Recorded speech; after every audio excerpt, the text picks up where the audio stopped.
gice za nimugoroba ngera kuri Nyabarongo hafi mu masaa 11 ntavuye muri wa mugezi kwinduru zaravugaga ibintu bikomeye ninyurira muri wa mugezi gusa kuko nta wari kuza mu mugezi hakabaho nsanga hacuramye nkamanukamo hakabaho nsanze ibiti bishinyitse bitya bikanshwanyurira imyenda manukamo kugeza ngeze muri Nyabarongo mpageze mpasanga abana b'abanyamasengesho nayoboraga barambwira abaturajya hehe dore bitero hano haruguru umwana arambwira ati cyo ndi kubugushoborere giye kukogana nkufatishe hakurya ankubita ku bitugu uwo mwana yitwa Yakobo afite mukuru we hano ku rusengero Remera iyo mpageze iteka sinamutambuka wo ntamushuhuje erega burya hari abantu beza Yakobo anshyira ku bitugu ageze muri Nyabarongo hagati kuko yagenda gasunika imirambo yari myinshi muri Nyabarongo imanuka iva za Shyembe ikirinda akagenda asunika abamama asunika abana asunika abagabo twabonagamo n'abambaye amataburiya babaganga bishwe agasunika ariko agezemo hagati arambwira ati pase ntikarame ngira ngo agiye kumbwira ati ndananiwe mvaho arambwira ati ntuzi ko ndi umunyamasengesho nti ati Imana imbwiriye ubu ngubu hano mu mazi kwiyi ntambara itazakwica ahubwo uzakorera Imana. Yakobo yampanuriye turi mu mazi uzakorera Imana ijwi rirabimbwiye ndaryumvise nti nyamuna gerageza dufate hakurya burya rero ubuhanuzi ushobora kubwumva kuko uri mu mahoro ariko iyo uri mu makuba kuvuga ngo Imana iravuze cyangwa ntivuze ntacyo bigutwaye ibyiza no gufata hakurya ukava muri Nyabarongo tubyumve kimwe kigeze umuryango w'iwabo wonyine uraterana bamaze guterana base wabo basaza be na musaza w'umukurikira bafata umwanzuro babana bose nabasigiye babajyana muri Nyabarongo ni basekuru babajyanyeyo ni basaza b'umugore babajyanyeyo barabafashe barabahetse babatwaye muri Nyabarongo umugore wanjye yagiye kwa nyirasenge ngo atahuka asanga abana bose ntabahari baramubaza batese arabaza atabana bari hehe bati ntago twabana n'abana b'inzoka mu nzu bamaze kubarohayo umwana mutoyo utarabashaga kugenda wari kwibere yahetswe na musaza we bakurikiranaga bageze ahitwa mu Kayenzi umwana aramubaza tese kuba nkunze cyane ukaba wampetse unjyanye aragenda abo bana bose babata muri Nyabarongo barataha ngo barangize rero ndabimenye ngo mbimenye rero aho niho habaye ikintu gikomeye ese nzasubirayo kumuzana ese koko uyu muntu warubyaye karindwa azongera byari abana banjye bose bari abahungu bose nkagira umwana w'umuhanga w'imfura wari usigasigariraho mwarimu yajya kwinywera inzoga umwana wanjye agasigara yigisha ariko umwana akagira umwana w'inshuti ye w'umugabo twari duturanye ndanga kuvuga mu mazina cyane kuko twari duturanye n'ubu turacyaturanye ariko niyo namuvuga arabizi yari afite umwana none habwira umwana w'iwanjye ati iwacu ninjoro bavuze ngo bazabica ati ndababwira ngo ni munabica bose muzabica ariko Pierre muzamureke ndamukunda n'inshuti yanjye uwo mwana mujye mukunda abana mukunda urubyiruko ku buryo uwo mwana baraje barigamba ngo babishe aravuga ati na Pierre mwamwishe bati ati nzajya muri Nyabarongo nzamusangayo kandi nzanamubona ngiye nzagenda buriya ntiyapfuye nzagenda nidumburemo nzamubona umwana bamaze igihe bamufungiye mu nzu ariko noneho nyuma yaho Irembo Ryera TV Irembo Ryera TV tingaye yambwiye rero irashoboka kandi kuko ubuhamya ari ikintu kinini ntabwo umuntu yabumarayo ni nayo mpamvu umuntu avuze akagabanya ntacyo byaba bitwaye ndagira ngo rero mbabwire ko mbere ntaraba umupastori nakoraga mu by'ubuhinzi n'ubworozi, cyangwa ko nakoraga muri Osiri Cafe mu by'amakawa. Igihe rero kiragera mba pasiteri kubw'amahitamo yanjye, kuko rero umurimo nkora ntabwo njya mbasha kugira icyo nkora ntasomye Bibiliya, kandi ntabwo ndi buze kurambura ibitabo cyane kugira ngo ntaza kubajyana kure. Mariko ibice 15 umurongo wa 7, cyangwa duhereye no kuwa 5 twasoma hanini, ariko haravuga ngo nuko mwemerane nk'uko Kristo yabemeye kugira ngo Imana ihimbazwe. Iri jambo muraryumvise? Icyabuze rero nuko utemerana. Iyo utemera umuntu mugenera ibibi. Ariko mu buhamya ngiye kubaha, ngiye kubabwira urugendo twagenze dusimbura ababyeyi bacu n'abasogokuru bacu, ko twebwe twaje turusangiriraho rwari rugereye, ariko n'abatubyara bararugenze. Uhereye za 59 na mbere yaho, za 60, za 73, gutyo ukamanuka ukagera muri jenoside. Aho rero niho ngira ngo mbabwire yewe n'abagenzi banjye, namwe mwese yenda nawe baguhaye iyi mikoro wavuga ubuhamya bwawe. Yewe rero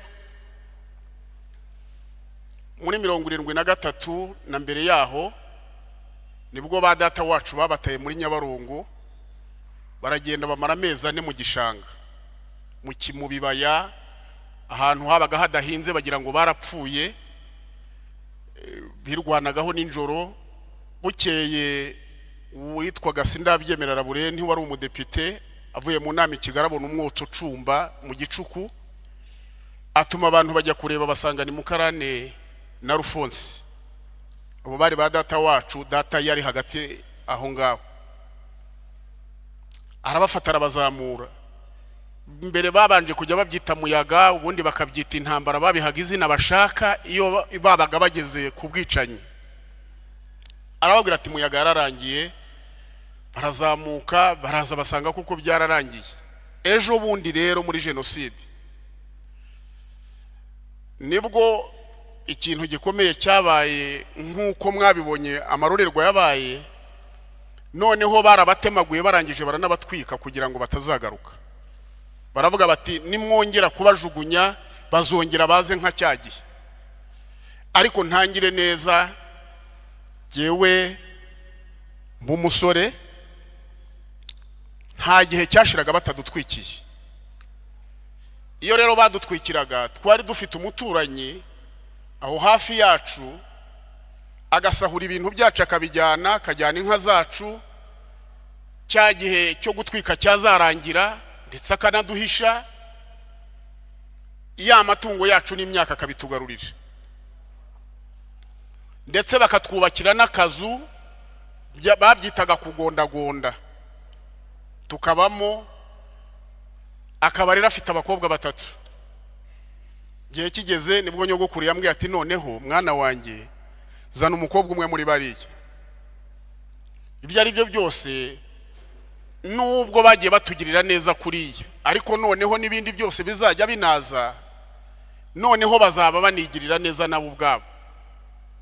Nzana rero umwana wabo mushyira mu rugo. Igihe kigeze rero muri ya matariki mwumva ngo indege yaraguye, hanyuma batwiraramo, ngo batwiraremo. Rero mfata abana, mfata umugore, mbajyana kwa data bukwi. Mpabagejeje barambwira bati nawe hamahangaha, kuko ntabwo bwari ubwa mbere bampisha, nta nubwo bwari ubwa kabiri bampisha. Nagombaga guhamaho, ariko ndatekereza nk'umugabo, ndavuga nti abantu mpaye abana n'umugore wanjye, ubu nanjye ngiye mu bana mpamahangaha, reka nsohoke ngerageze, nzagerageza ubundi buryo bwo kwihisha no mu nshuti n'ahandi. Ariko maze gusohoka nibwo nagiye ngo ngere hirya mpura na mama na barumuna banjye babiri.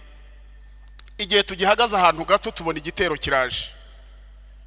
Igitero kije tujya munsi y'umuhanda gake turihisha, ariko kiba cyabonye mama kiramutemagura kimutsindaho. Nsa n'ukuruye inda gahoro, nigiye hepfo barumuna banjye nabo basa nabirutse, wankurikiraga bamutsinda mu rutoki hirya. Undi ariruka arabacika ajya mu ishyamba ryitwaga Ndoha. Ntabwo rero we naje kumenya uko yapfuye, ariko nabimenye nyuma kw'iryo shyamba bagiye kurisaka nawe baramwica. Jewe rero ndakomeza ndagenda, ngeze imbere mpasanga umubyeyi batemaguye wo ku musaza witwaga Rasto, umukecuru yitwaga Nyesi. Aboroga arambwira ati none se urangira uti? None se ko ntari buguheke ndakugira nte? Musiga aho ngaho ariko ari ahantu mu gashyamba, urumva ntabwo wabonaga aho ujyana umuntu. Ndatambuka ngo ngere hirya, rero nsanga hari inzu bamaze gutwika, ariko bahagaze ku miryango, ariko je sinamenye impamvu. Bafashe abana babarunda mu nzu n'umukecuru barayitwika bakingira inyuma. Erega buriya iyo mwumva jenoside kugeza umuntu wese ntayishyikira. Bamutwikiramo bamubaza ngo abana be b'abahungu babahehe, ngo bagiye mu Nkotanyi. Ariko koko abana be b'abahungu babiri bari baragiye, umwe ndetse batuye hano yitwa Muvara. Baramutwika umukecuru n'abuzukuru barashya barashira. Ndangije ngira ubwoba sinongera kugenda mu nzira. Nagiye mu mugezi, ubu ntabwo nawubabwira ngo muwumve. Njya mu mugezi saa 12:30 za nimugoroba. Ngera kuri Nyabarongo hafi mu masaa 11 ntavuye muri wa mugezi.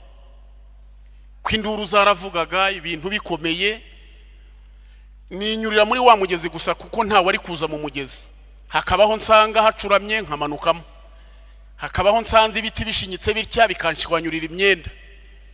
Manukamo kugeza ngeze muri Nyabarongo. Mpageze mpasanga abana b'abanyamasengesho nayoboraga, barambwira baturajya hehe, dore ibitero hano haruguru. Umwana arambwira ati cyo ndi kubugushoborere, giye kukogana nkufatishe hakurya. Ankubita ku bitugu. Uwo mwana yitwa Yakobo, afite mukuru we hano ku rusengero Remera. Iyo mpageze iteka sinamutambukaho ntamushuhuje. Erega burya hari abantu beza, hari abantu beza. Yakobo anshyira ku bitugu. Ageze muri Nyabarongo hagati, kuko yagendaga asunika imirambo yari myinshi muri Nyabarongo. Imanuka iva za Shyembe Ikirinda, akagenda asunika abamama, asunika abana, asunika abagabo. Twabonagamo n'abambaye amataburiya babaganga bishwe, agasunika. Ariko agezemo hagati arambwira ati pase ntikarame. Ngira ngo agiye kumbwira ati ndananiwe mvaho. Arambwira ati ntuzi ko ndi umunyamasengesho? Nti ati Imana imbwiriye ubu ngubu hano mu mazi kwiyi ntambara itazakwica, ahubwo uzakorera Imana. Yakobo yampanuriye turi mu mazi, uzakorera Imana. Ijwi rirabimbwiye ndaryumvise, nti nyamuna gerageza dufate hakurya. Burya rero ubuhanuzi ushobora kubwumva kuko uri mu mahoro, ariko iyo uri mu makuba kuvuga ngo Imana iravuze cyangwa ntivuze ntacyo bigutwaye. Ibyiza no gufata hakurya ukava muri Nyabarongo. Tubyumve kimwe. Nanjye ubusinkivuga mbabaye nkuko nari mbabaye icyo gihe, ariko ngo mare gufata hakurya nari mfite Bibiliya yanjye n'indirimbo. Ariko hari hatambutseho n'ubuhanuzi ku rusengero nayoboraga, baravuga batamarasa aramenetse, ibintu birakomeye kandi intambara ibaye buri wese azayumva, n'uruhinja ruri mu nda ruzayumva. Ubwo mfashe hakurya ngo ndangize, rero nibwo naje gahoro gahoro ngera ku rusengero. Abantu barambona ntambuka, barambwira bati kufite Bibiliya? Ndi umurokore. Njya mu rusengero. Ngeze mu rusengero ndavuga nti nanone ntabwo nzaba muri urusengero ntabwiriza niba ture yaza nkayibwiriza bagafashwa ntibatahe. Ariko simbabwire ko ndi impunzi. batese kubaha ugacyuka haba byagenze biti ntigewe numva kubaha ngaha ntacyo bintwaye kubabwira ngo ndi impunzi bagajya gutanga amakuru hanze numvaga bari buze kunshaka ariko ngo bigeze ku mugoroba umuntu umwe witwa Munyabugingo arambaza tese wakujyana mu rugo ndamwongorera ntariko nubwo njyana mu rugo ngewe ubu ndahunze ngiye aho numva Kabgayi arambwira toya ngwino aragenda acukura umwobo mu nzu ye arangije hejuru y'umwobo hasiga akaryango nzajya nyuramo hejuru y'umwobo ashyiraho urugi hejuru y'urugi ashyiraho ibitaka hejuru y'ibitaka nyanyagizaho ubwatsi bw'inyana noneho rwa rugi abantu bavuga ngo abahutu bose barishe icyo cyaha muzakihana no kuba turiho twebwe bidakuyeho ko ashobora kumpisha kicundi bitanakuyeho ko ashobora kumpisha ntagire uwo yica nk'ubu Munyabugingo njya mureba kuva ibyumweru 3 nahabaye sinigeze mbona atetse inyama ariko nza kugira n'amahirwe mujye mubyumva gahoro nge ndabyumva cyane kuko nige nyirabyo ngira Imana yari yarahishuye ntago ndi bababwira ihishurirwa ry'Imana ngo muryumve mwese nubwo muri mu rusengero ariko mureke mbivugeho Imana ihishura ko muri ako kaga nzajya nywa amata nibaza ahantu nzayabona noneho mbona byanakomeye ntago wava mu mazi nkaho ngo wibaze ngo uzanywa amata sinanabitekerezaga natekerezaga kubaho ariko Munyabugingo ngejeje iwe nsanga afite inkimaza amezi 2 byaye umugore we yarapfuye yarasigaranye akana yanka imaze amezi 2 byaye Munyabugingo n'akakana muri bo nta uzi gukama nta nunywa amata arambaza tese uzi gukama nti unywa n'amata se ni ati noneho jya uyakama uyanywe ku mugoroba ukama nduyanywe ibyo byumweru nahabaye nasohotsemo nyaga Munyabugingo rero ntabwo mureke mbabwiza ukuri ntabwo Munyabugingo yampishe gusa ahubwo yaranankamiye mwumve namwe ibyo bintu ariko biragoye kubibwira umuntu utarigeze ubona umuhisha abayumva abantu bose barabaye ibisimba muri ako kaga rero ngo birangire Munyabugingo araza aranyongorera ati ngo hari abantu bateye bageze hafa none ge ndashaka kugenda uzasigara ha rero ntoya abo bateye nibaza ahubwo wowe jya muri uyu mwobo nanjye ndagiye abo bateye ninsanga bumva neza nzabazana bahakuvana Munyabugingo ajya mu mwobo kandi yawucukuye azi ko ari jya wucukuriye ntiyawucukuye asaze ko ari jya wucukuriye ariko nawe ahita ujyamo n'umwana we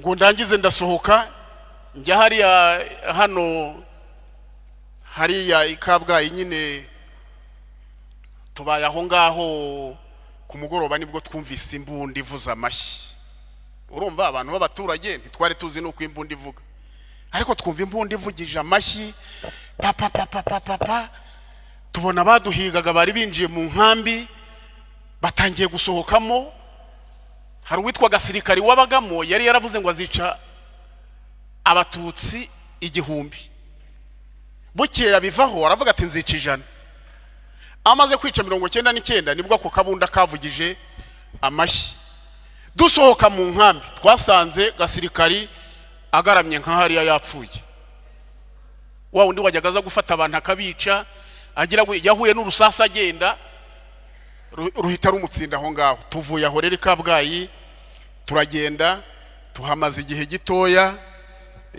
baraduhungishije Inkotanyi ariko nkareba Inkotanyi nkavuga ntese ubwo mbere nari mbonye umusirikari muto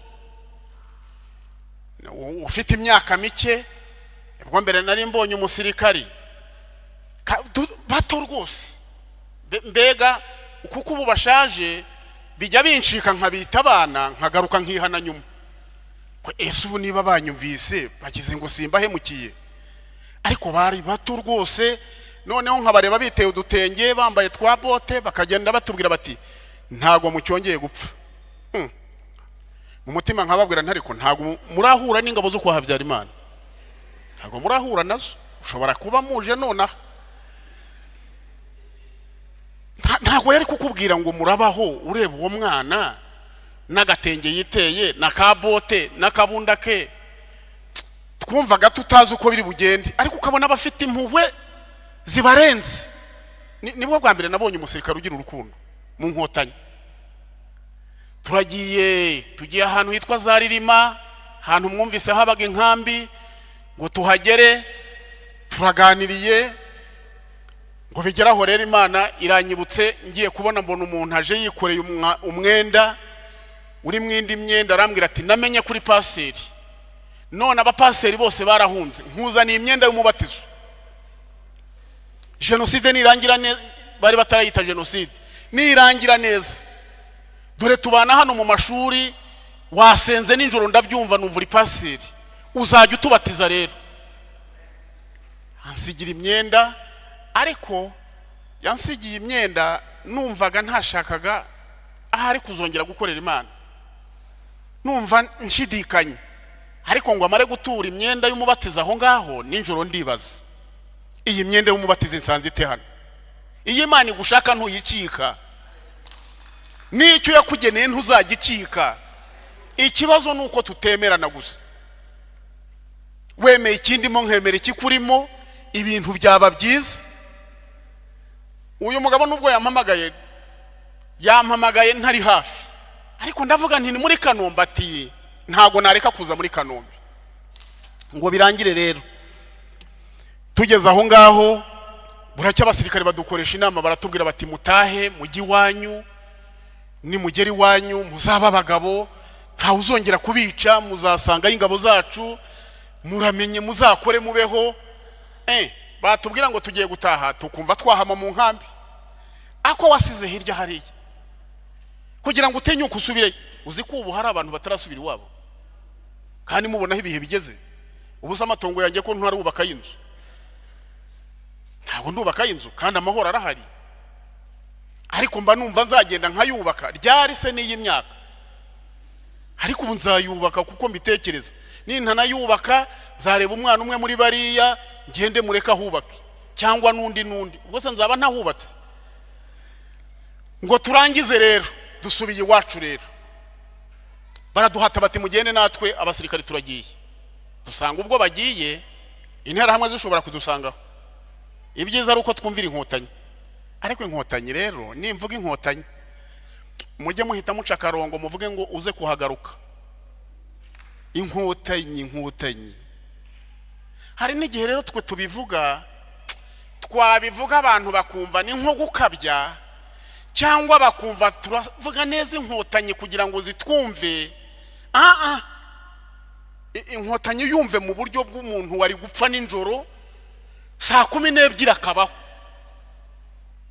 uhita umwumva utyo. Kandi ndagira ngo mbaho uburemere buriya, nuhura n'umuntu wacitse ku icumu ujye umubaza icyamubayeho. Hari abafashwe ku ngufu mu ruhame nkaho, hari batwebwe twanyuze mu mazi, hari abandi noneho bagiye batwikirwa mu mazu nkayo bakavamo, hari abataburuwe mu nzobo bakajya bavanwa mu mirambo, hari nabo bagiye batema amajosi akagwa, nyuma yaho bakayadoda. Turamufite akabeza witwa Devota, namusanze hari Remera, ijosi ryarabaye rityo, bakajya bagenda begura kugeza umubiri ufatanye. Noneho ngo igihe kigere rero dusubiye iwacu, naragiye mpageze, abasirikare banyerekaho ndara mu ijoro mu gicuku. Nibwo abantu batwaye inka zacu, hari ukuntu igitero cyatwaraga inka, noneho waba ufite amafaranga 1000 cyo kugurira intera hamwe inzoga, ukavuga utiriye inkikamwa ni muyimpe nge nyikamira, ukabaha inote y'1000. Izacu rero zari nziza, bagenda bazigura. Noneho ndayaho buri wese aravuga ati paseri yaje, ngo yaraye hari murundi, none buri wese ufite inka ye azinduka yijyaneyo, kuko nagusanga n'inka y'iwabo azavuga ko ari nawe wamaze abantu babo. Inka zose barazinduka bazirunda aho ngaho. Narazindutse nsanga inka hafi 20 n'inyana nka 10 n'izihaka nzisangaho, ndazireba ariko nazibona nkabona ni inkungu y'iwacu, ndazireba ngo ndangize ndazitegereza ndavuga nti izi nka sinzazitungira ino. Navuye iwacu yo nshoreye inka, nambuka Nyabarongo nshoreye inka, nagera aho abasirikari bari nkaryama, nkinikiza nimugoroba ngakama bakamfasha. Mu gitondo ntindagiye bati wasibiye ntoya, nkakata inkoni nkaza nazororeye hano Nyabisindu. Najya no inka zanjye zarishaga muri ya museya ahangaha hahindutse kiye, najyaga nzikubitamo bakareba bakavuga bati uyu mugabo yavuye i Bugande. Bumvaga nta handi umuntu yakura inka hano mu Rwanda. Ngo ndangize rero nibwo namenye rero amarorerwa yabaye. Ate rero umudamu wanjye asigaranye n'abana. Igihe kigeze umuryango w'iwabo wonyine uraterana. Bamaze guterana base wabo basaza be na musaza w'umukurikira bafata umwanzuro b'abana bose nabasigiye babajyana muri Nyabarongo. Ni basekuru babajyanyeyo, ni basaza b'umugore babajyanyeyo, barabafashe barabahetse babatwaye muri Nyabarongo. Umugore wanjye yagiye kwa nyirasenge ngo atahuka asanga abana bose ntabahari. Baramubaza batese, arabaza atabana bari hehe, bati ntago twabana n'abana b'inzoka mu nzu. Bamaze kubarohayo, umwana mutoyo utarabashaga kugenda wari kwibere yahetswe na musaza we bakurikiranaga. Bageze ahitwa mu Kayenzi, umwana aramubaza atese kuwa nkunze cyane ukaba wampetse unjyanye. Aragenda abo bana bose babata muri Nyabarongo barataha. Ngo barangize rero ndabimenye. Ngo mbimenye rero aho niho habaye ikintu gikomeye. Ese nzasubirayo kumuzana? Ese koko uyu muntu warubyaye karindwa azongera byari? Abana banjye bose bari abahungu bose. Nkagira umwana w'umuhanga w'imfura wari usigariraho mwarimu yajya kwinywera inzoga, umwana wanjye agasigara yigisha. Ariko umwana akagira umwana w'inshuti ye w'umugabo twari duturanye, ndanga kuvuga mu mazina cyane kuko twari duturanye n'ubu turacyaturanye, ariko niyo namuvuga arabizi. Yari afite umwana, none habwira umwana w'iwanjye ati iwacu ninjoro bavuze ngo bazabica. Ati ndababwira ngo ni munabica bose muzabica, ariko Pierre muzamureke, ndamukunda n'inshuti yanjye. Uwo mwana mujye mukunda abana, mukunda urubyiruko, ku buryo uwo mwana baraje barigamba ngo babishe. Aravuga ati na Pierre mwamwishe? Bati ati nzajya muri Nyabarongo nzamusangayo kandi nzanamubona. Gihe nzagenda buriya ntiyapfuye, nzagenda nitumburemo nzamubona. Umwana bamaze igihe bamufungiye mu nzu. Ariko noneho nyuma yaho aho nziye mbwiye umudamu ntitwigendere kuko nafashe icyemezo bingoye, ariko numva nafata icyemezo. Icyambere buriya uzakore neza ntabwo uzaho usayisanga. Icyo gihe baduhisha nari umwana w'umusore, muzi ukuntu abana b'abasore bakunda ibiryo. Nari umwana w'umusore, noneho uwo mukobwa bakajya guhinga, twebwe twasigaye mu nzu. Uwo mwana w'umukobwa yitwa Patricia Mukanziga, niwe mugore wanjye. Ngo arangize agaca ruhanda akavuga atari ko ba bantu bo bashonje, akaza akatwarura ibiryo akaduha, yarangiza agasubira mu murima. Noneho ngo arangize ibyo byose ndabitekereza, ntekereza ukuntu baduhishaga, ntekereza ukuntu badusahuriraga imyaka, ntekereza ukuntu bayidusubizaga. Ndavuga ntoya, ngiye gufata icyemezo nk'umugabo, ngiye kumugarura. Umutima umukambwira ngo mugarure, undi mutima nkumva urukerezo ruciye mu mutima. Ese warekeraho ko iminota ishize? Siko wambwiye? urukerezo rugaca mu mutima nkumva rurankereye. Noneho icyabaga gikomeye rero nkabaza umutima ukambaza, buriya mu muntu habamwe inama, mu mutima hakorerwamo inama. Nkumva umuntu umwe aramanitse arabajije ngo uramugarura se buriya azongera byare? Urukerezo ngo bya ntabwo azongera kubyara. Undi akamanika ati none se uzapfa utyo? Urukerezo ngo bya ngo nzapfa utyo. Buriya rero bwatari simwe byabayeho kandi simbibifuriza, ariko gufatira icyemezo aho hantu biragoye. Ese ngiye kubaza abo ducikanye ku icumu barampa inama? Ngiye gusaba ndi inama yo kugira ngo ngarure uyu muntu, wowe se nari kukugisha inama ukayingira yo kumugarura? Numva mfashe icyemezo ndavuga ngo okay, nagifashe inshuro enye nkivaho. Ku mugoroba ngafata icyemezo kongera rwose nkamugarura. Umuntu ninjoro akamanika mu mutima akambaza ngo ubwo se uratungukayo barakwakira bati? Nkumva nisubiyeho. Ariko buracya umwe waramanika arambwira ngo none se buriya bariya abantu bazagukunda mubane neza? Nkumva urukerezo ngo ya ntimuzabana. Ariko bigeze aho mu gicuku numva kwijwi rimanuka rirambwira ngo nige wakurinze, genda ukore neza ibindi byose nzabyimenyera. Ndagenda mfata wa mudamu ndamugarura, ariko ngitunguke wabo naratungutse gutya, andebye abona niki ahita iserera ashaka kwitura hasi araturikararira, aravuga turajya hehe? Ntinje kukureba. Aturandeba iki? Ati abana barabamaze barashize. Atuza babishe ntago mbazi. Ati ni ba papa n'abasaza banjye babajyanye muri Nyabarongo. Urajya he? Ubusuraje ngo tuzabane dute? Ntago twabana. Iyo mpamvu rero nkunda umugore wanjye. Buriya umugore wanjye yanyemeye mu gihe wowe utari kunyemera. Wari kwibwira ngo yenda urabanza ukure. Burya abantu n'abahanga, abantu baratekereza, n'abanyabwenge, n'abanyabumenyi, bakora analize ku byo bumvise ibintu nk'ibyo. Ariko noneho arambwira ati ubuse tuzabana dute? Ndabizi ntacyo twapfaga, ariko se twabana dute? Ho kanyagwawe ntago twakongera kubana, abana barabamaze, ubuse tuzongera tubona umwana? Ibyo byihorere na kera nakuzanye nta mwana dufite. Arambwira ati taha noneho, ati ndabitekerezaho.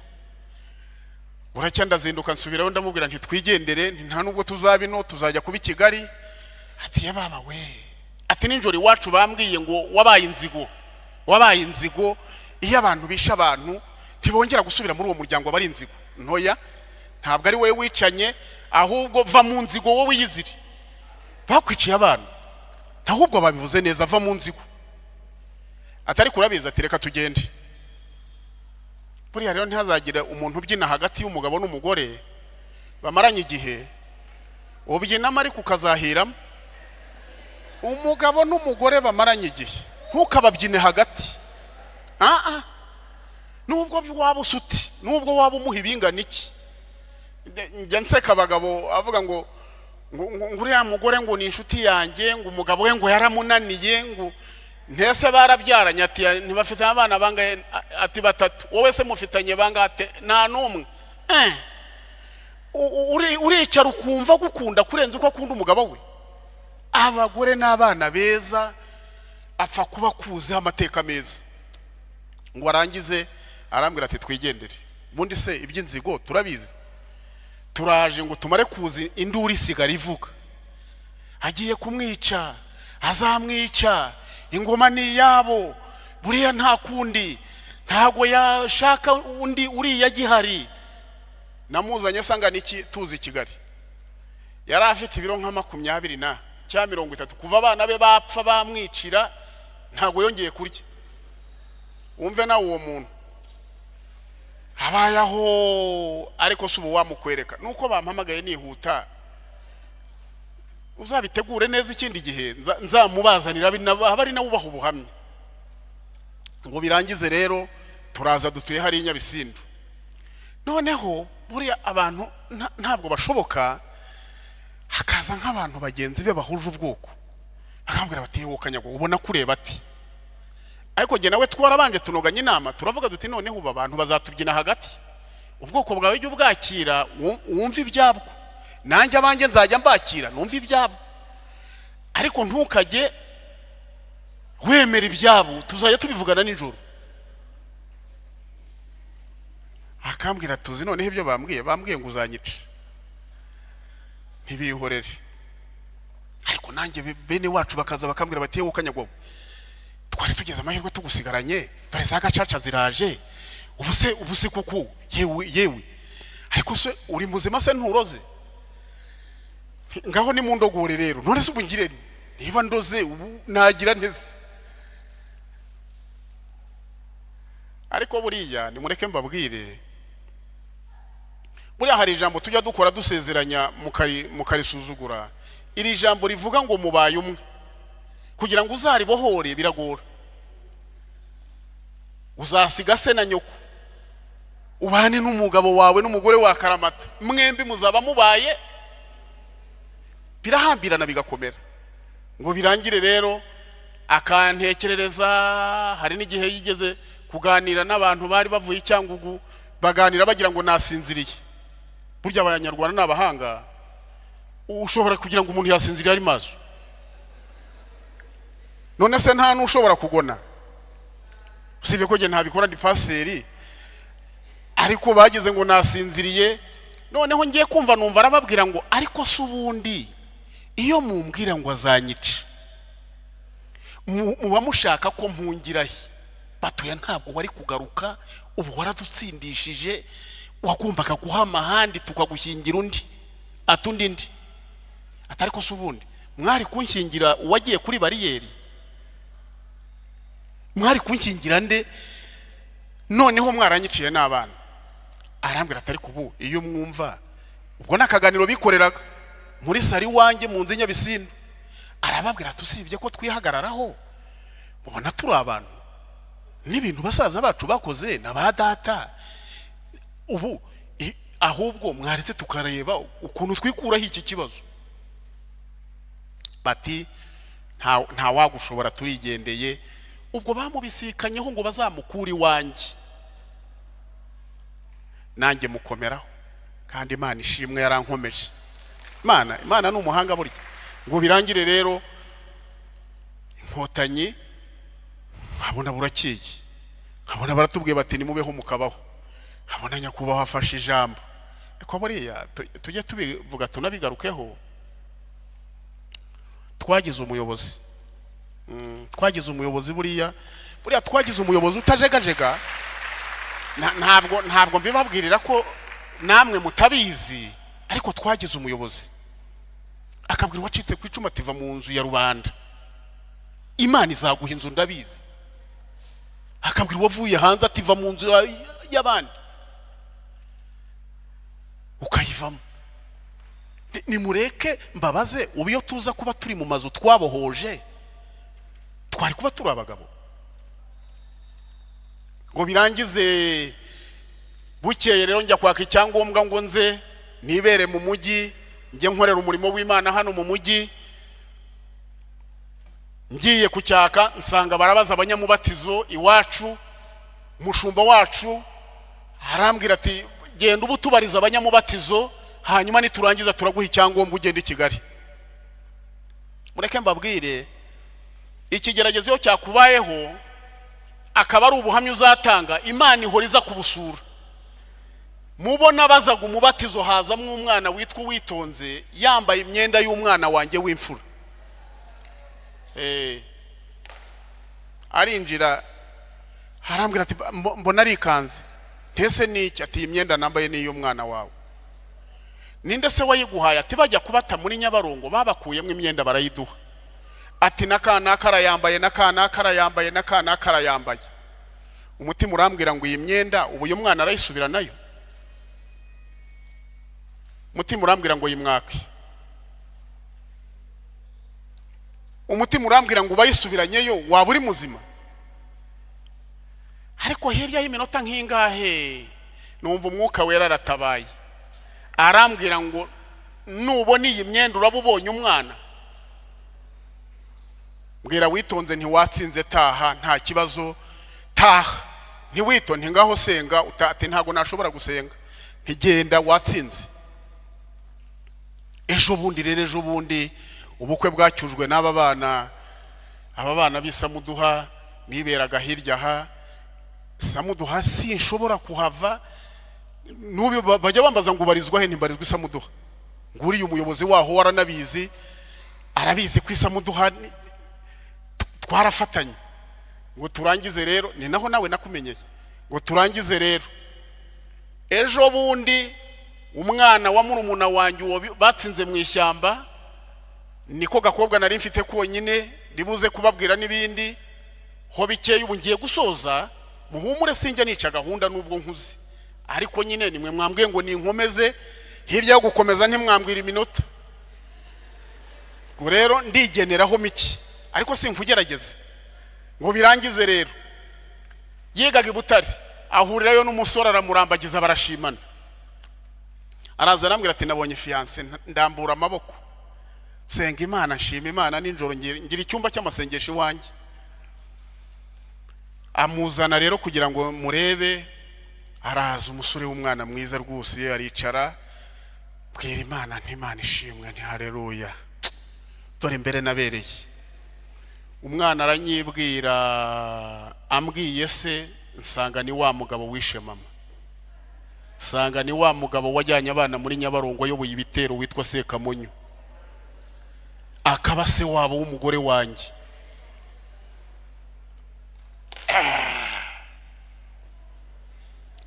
Sha urambwiye ngo uruwanda ati ndo wa Sekamonyo Stefano.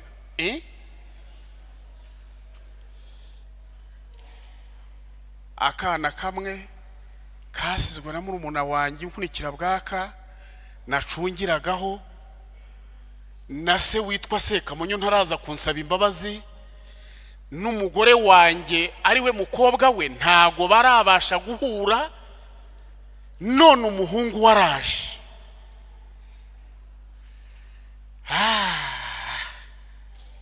Imana ije gusura ubuhamya ngo iburebe. Yewe ariko ubu mureba naraguwe kuko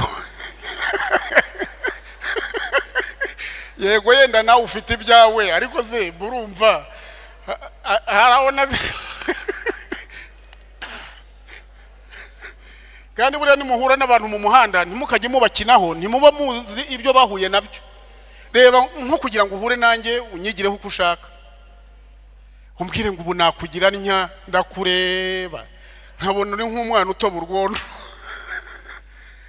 Ngo arangize rero njya mu cyumba ndibaza, ndicara ndibaza, ndabanza ndanasenga, toka dayimoni mu izina rya Yesu.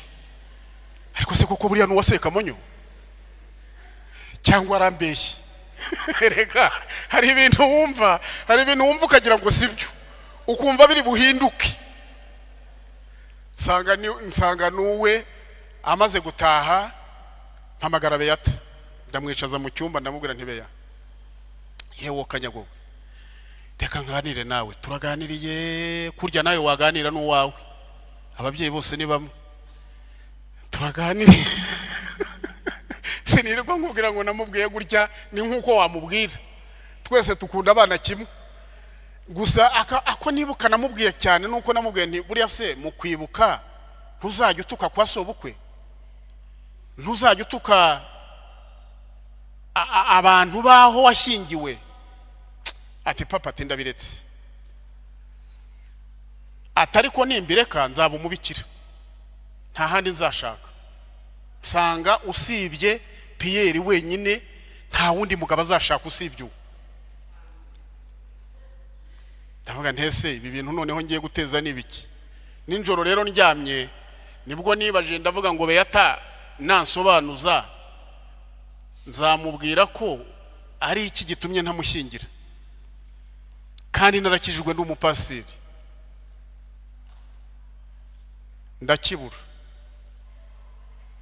maze kukibura mbwira Beata ntibeya aho kugira ngo uzabe umubikira ndakwemereye uzashakeyo.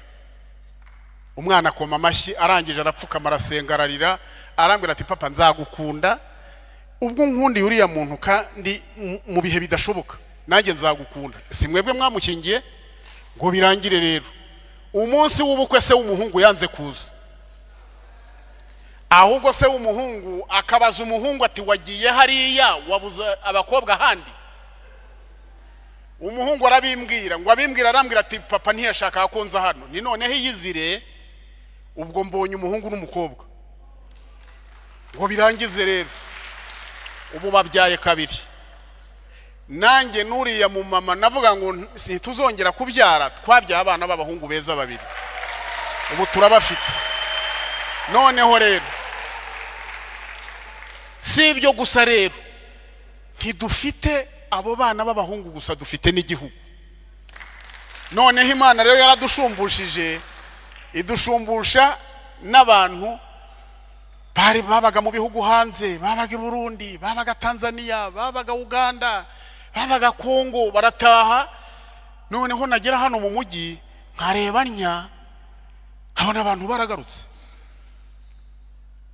Ariko mbabwire ko jenoside burya nimbi ku buryo imaramwe abantu ibitekerezo byiza ikabubakamwe ibitekerezo bibi. Ariko rero hirya yaho tukagira ubuyobozi bwiza, tugira Perezida Paul Kagame turamufite uriya ubundi nimureke mbabwire impamvu batanareka ngo tujye tumuhobera. Ntago twamuhobera ngo abeho ukuntu abantu bamukunda. Ubundi aje nk'ahantu mu isoko bakavuga bati muramutse Perezida, buriya yataha. Nigeze kumubona mu Ruhengeri avuye mu modoka yajyaga kureba abantu bagize bariya bibiza, hava mu modoka akanya gato bari bagiye kwiroha mu modoka biruka ngo bajye kumuhobera. Hari n'igihe rero nayoboraga mu Bibare batera ibisasa abantu hariya haruguru. Noneho aza gusura abo bantu batewe ibisasa, ajya kubasura ku bitaro. Agiye kubasura rero mu rusengero ku cyumweru ndatangaza ndababwira nti dusenga Imana umunsi Perezida azarangiza manda ze zose. Ni kuko buriya igihe kizagera narangiza manda ze zose tuzamugire pasera azajya aba hano mu Bibare, dore yaje gusura abantu hano haruguru. Noneho hakaba harimo umusirikari. Ndabwira nti dufate iminota yo gusenga kugira ngo tuzamugire paseri hano. Abakirisitu bakoma amashyi bajya mu mwuka kwa kundi kwiwacu, bavuga mu rurimi rushya. Kuko iyo umushumba yavugaga babaga bumva ibyo avuga, kandi buriya biranashoboka. Ese hari ikidashoboka? Turasenga ndababwira nti umuntu ujya gusura abarwayi ni musenge. Noneho dusohotse uwo musirikare arambaza atese ati buriya naza muzamuhuhe mwanya. Ubuse mubwiye uko namubwiye hari icyo byabitwaye ko nubone nibereye mu kiruhuko cy'izabukuru. Ubuse ndacyatanze imyanya ngo ndangize rero ndavuga nti buriya naza ngewe nawe tuzaganira, ariko jye numva nzaba mukuru anyungirize, kubera ko none se nige wari paseri mukuru, nanjye wari kuba mugize paseri. Noneho ariko umuntu akazamushakira ibindi ayobora mu itorero binini. Turasenga rero turahwanya neza. Buriya rero nimureke mbabwire, turamutse twiyemeje gusengera iki gihugu, iyi myuka mibi yose ibamo yavamo. None se Inkotanyi zatsinze irya myuka yari imeze kurya, twebwe iyi ngiyi kwitsinda byatunanira. Ngarukirije ahangaha ndagira ngo mbabwire rero, hari Imana ihindura amateka, hari Imana irema imbabazi mu muntu, hari Imana iteranya ibitari guterana, hari Imana ivuga mu gihe cyayo, hari Imana ikora ibitangaza bifatika. Nawe ufite ubuhamya bwawe, n'uwaguha akanya wabuvuga. Ariko ndagira ngo mbabwire ko Imana yaduhaye igihugu, yaduhaye abana, yaduhaye ibintu.